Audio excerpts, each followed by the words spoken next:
Hey guys, it's Cameroon and welcome back to another video, and the day has finally come and the mid-season patch is out. So today I'll be covering everything new with this update, including changes and balance updates. Now before we begin, I just want to say thank you again for all the support on my recent videos and hitting 250 subscribers. I know I mentioned this in the previous video already, but it's still surreal, so thank you again. And as always, if you like what I'm doing, consider leaving a like and subscribing.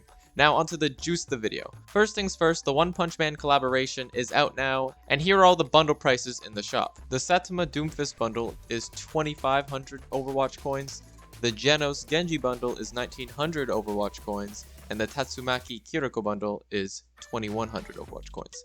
Now if you plan on buying all of these skins, be sure to grab the Mega bundle for 4,400 Overwatch coins. In my opinion, these skins are extremely pricey and they don't really appeal to me, well besides the Kiriko one. Then again, the Kiriko skin is just the default skin recolored and priced even higher than an epic skin. Now, the Mumin Rider skin is unlocked through completing 6 challenges. If you ever played Overwatch 1 during an event, the challenges are the exact same. You just have to play 24 matches to get all the rewards, with wins counting as 2 games played. Now here are all the rewards for each milestone, and I'll display them on the screen. At 4 games, Satama's Fist Weapon Charm. At 8 games, you get the Mumin Rider name card. At 12 games, Soldier 76 Victory Pose. At 16 games, the Soldier 76 Highlight Intro.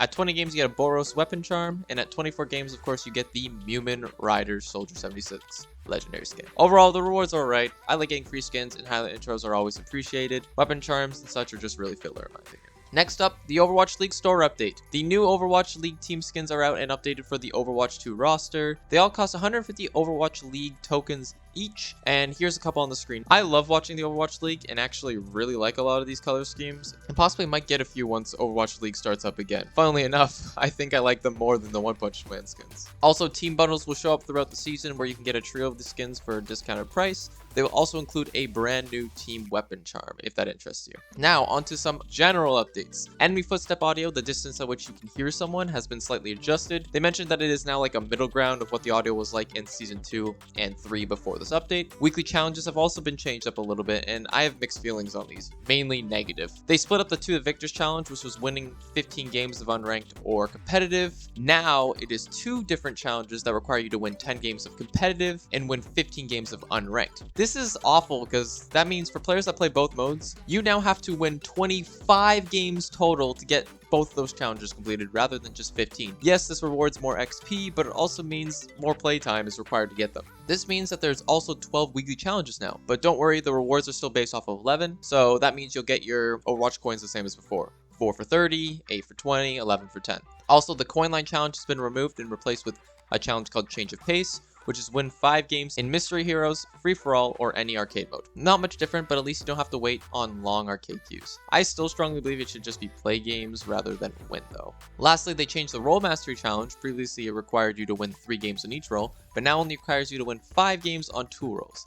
I hate this change. I understand some players don't want to play all 3 roles, but now it's 10 games needing to be won rather than only 9. This challenge will just take longer to complete now. I don't like that. A couple daily challenges had their numbers tweaked to be easier to complete, specifically the Support Weapon Mastery going from 12,500 to 10,000, and the Support Ability Master Challenge going from 10,000 to 8,000. They also mentioned some changes with matchmaking. Now, players that are in parties, their matchmaking is going to be based on more of a middle ground, like their delta between the highest and the lowest rated player to reduce matchmaking times. And they also said that match quality and competitive should be improved. Now only time will tell if this is actually the case. Speaking of competitive, we have a mode coming to it that is not competitive whatsoever, and that is Mystery Heroes is becoming a competitive mode. Season 1 of it starts on March 14th. I don't see myself playing that at all. The competitive screen layout has also had an update, so it's easier to see your comp progress, the top 500 leaderboard, and the competitive tier legend. Finally, on to the balance. Most of these changes are not major, but there is a couple controversial ones to me. First up are the tanks, and we have Orisa. Her Terror Surge can now be interrupted by a hack. I don't like this change. I feel like that just negates Fortify in a way. Like, why?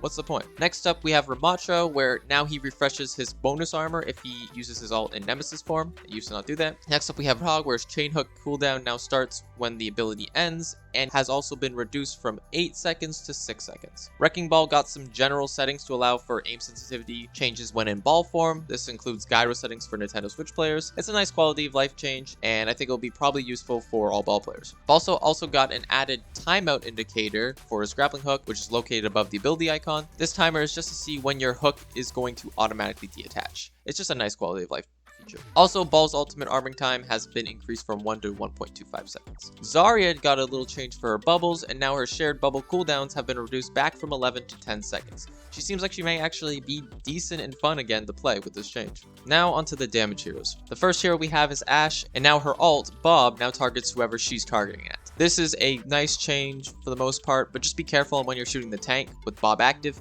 because sometimes you're going to want Bob to target the squishies rather than the tank. Hanzo's lunge cooldown has now been decreased from 5 to 4 seconds. That means you just get some more movement more frequently. I think is an okay change. Mei's casting time on her ultimate has been reduced from 0.5 seconds to 0.4 seconds, meaning you have less time to interrupt her ult. Pharah's jump jet is now influenced by directional inputs, meaning if you use jump jet while moving left, you'll move more left as well as gain height. It'll help her feel a little less sluggish. Sojourn had her torso hit volume width increased by 20% due to her default animation stance, making it harder for her to be hit, meaning it should be easier to hit her hitbox now. Finally, there is one support change, and I'm not sure if I like it. Baptiste's immortality field now maintains 25% of the player's health when they are in it. Now, I feel like immortality stuff in Overwatch really isn't healthy for the game. I mean, I think Kiriko Suzo is way too strong to begin with, but I can tolerate Bap's ability because you can interact with the enemy. The only reason I can think of the devs doing this change is to just try to get players to use Bap more over Kiriko so they don't have to nerf her. I don't like this approach, but in time, we'll see if this change has some significant impact or none at all.